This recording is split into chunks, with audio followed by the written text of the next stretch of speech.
Ian, 3 by-elections tomorrow, how are you feeling? Well, we've done all the work, so as we get into the last few days, it's just a case now of making sure that people go to the polls and put their cross in the Labour box. But we've been talking on the streets about the cost of living, about the massive hikes in mortgage rates, and about how this constituency in Uxbridge in particular has been let down by their former Member of Parliament, who of course was the Prime Minister. Why should people vote for Labour tomorrow? Well, it sends a strong message to the government that the course that they're on is wrong. It sends a very, very strong message that mortgage rates hikes are costing people a lot of money, that the cost of living crisis needs to be dealt with a much greater focus from the government. That shows that actually you can't just become a Member of Parliament and Prime Minister and do what Boris Johnson did to both this constituency and the country. And therefore I think it sends a strong message that the public want change, and also that they want our politics cleaned up, and also they want policies that deal with their priorities, which is about the cost of living. How would Keir Starmer be different from the current Conservative government?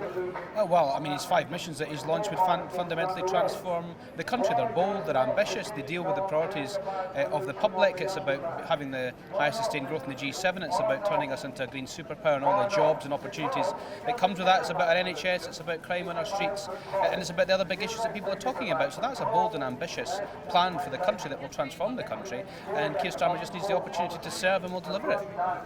You mentioned issues that people are talking about. People are talking about the 2-child benefit cap. Do you back abolishing it? Well, look, we've got to do these things in the round, and it's really important to put this into context. We can't afford to having policies that are not fully costed, and that's been pretty clear. We've got tight fiscal rules, and the reason we've got those tight fiscal rules is because the public can see what happens, like under the Liz Truss government, when you lose control of the economy. What happens when you lose control of the economy? It's working people that pay. Every single Labour government has gone into power looking to reduce or eradicate child poverty. This next Labour government will be no different, and our policies will be geared towards that. So individual policies on their own won't do that. It'll be the strategy and vision for government that does that, and that's what Keir's determined to deliver. Does this vision exist?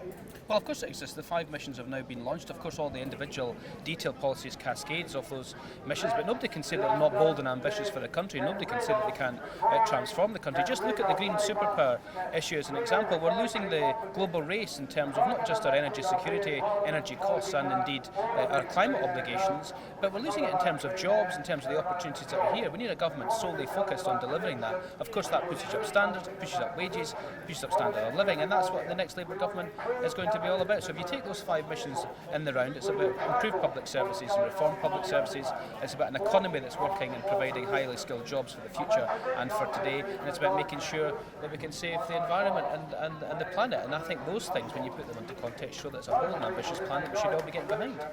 I think also a bold and ambitious plan would be lifting 200,000 children out of poverty, etc. I think people would lament that a Labour leader has maintained a policy that has been widely vilified by his own party.